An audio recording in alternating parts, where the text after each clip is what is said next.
Okey, jom kita selami kisah kekhalifahan Umayyah. Ini adalah cerita tentang dinasti Islam yang pertama, sebuah empire yang sangat luas, sangat hebat dan pada masa yang sama sangat kontroversial. Mereka mengubah dunia. Tapi persoalannya, macam mana sebuah empire yang gemilang macam ni boleh lahir daripada perpecahan yang begitu dalam? Nak tahu tak betapa besarnya empire ni? Pada zaman kegemilangannya, kekhalifahan Umayyah ni meliputi kawasan seluas 11.1 juta kilometer persegi.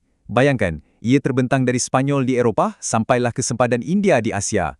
Memang salah satu empire terbesar dalam sejarah dunia. Jadi, ini persoalan utama kita hari ini. Macam mana sebuah dinasti yang penuh dengan isu kontroversi ni berjaya bina semua ni? Dan yang lebih penting, kenapa ia akhirnya jatuh tersungkur?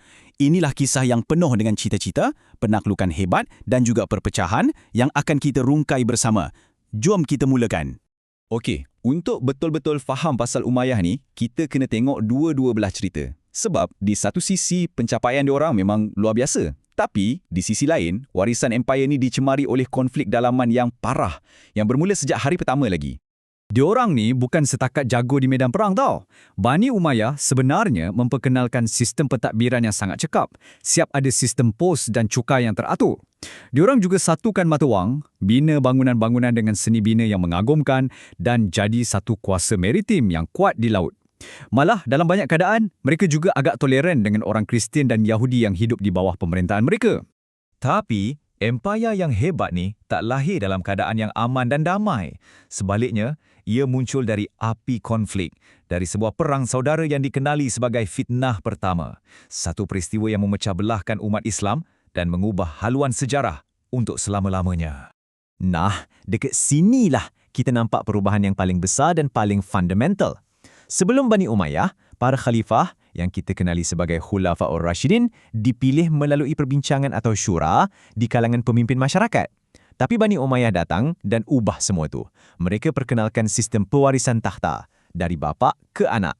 Ini adalah satu perubahan yang sangat radikal dari sistem perbincangan ke sistem monarki dan inilah yang menjadi salah satu punca utama rasa tak puas hati ramai orang.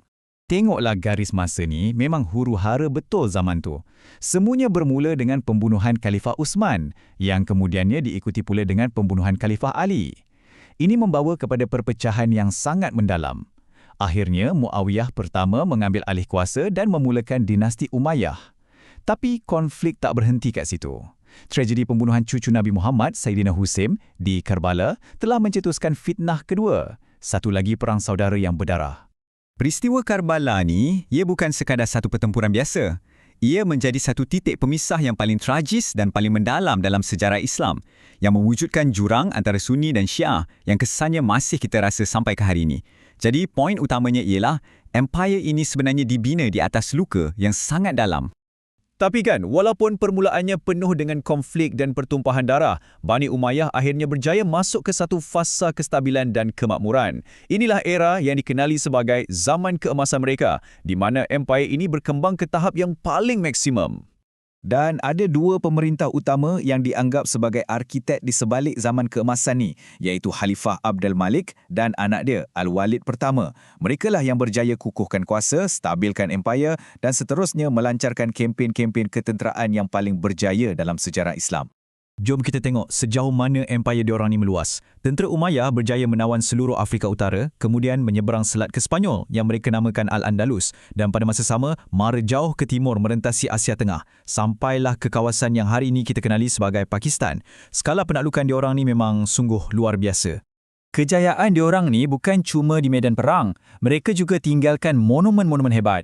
Contoh terbaik, Masjid Agung Damsyik ni. Ia bukan sekadar sebuah masjid, tapi ia adalah satu simbol, satu penyataan tentang kuasa, kekayaan dan kehebatan tamadun Umayyah dari segi seni bina. Tapi, di sebalik semua kemegahan dan kegemilangan ni, ada masalah-masalah besar yang sedang merebak di bawah permukaan. Ada keretakan pada asas empire ni yang dah wujud sejak awal lagi dan ia semakin lama semakin membesar. Inilah dia masalah paling utama diorang, legitimasi. Maksudnya, ramai yang persoalkan hak Bani Umayyah untuk memerintah.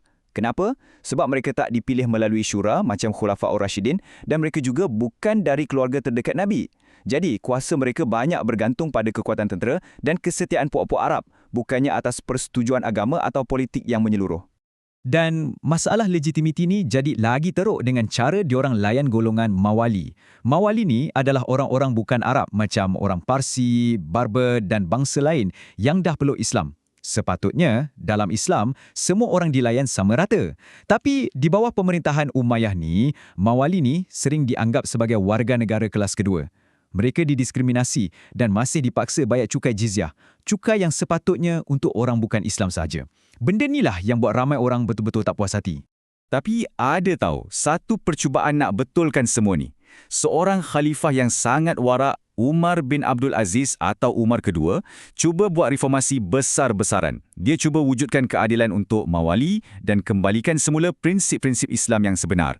Dia sangat dihormati, tapi malangnya, pemerintahan beliau cuma bertahan lebih kurang 3 tahun. Lepas dia meninggal, dasar-dasar lama yang tak adil tu kembali berleluasa. Dan akhirnya, semua rasa tak puas hati yang dah lama terpendam tu meletus. Gabungan masalah dalaman, penindasan dan penentangan yang makin tersusun akhirnya membawa kepada kejatuhan dinasti ini dengan cara yang sangat dramatik. Okey, macam ni ceritanya macam mana ia boleh jatuh.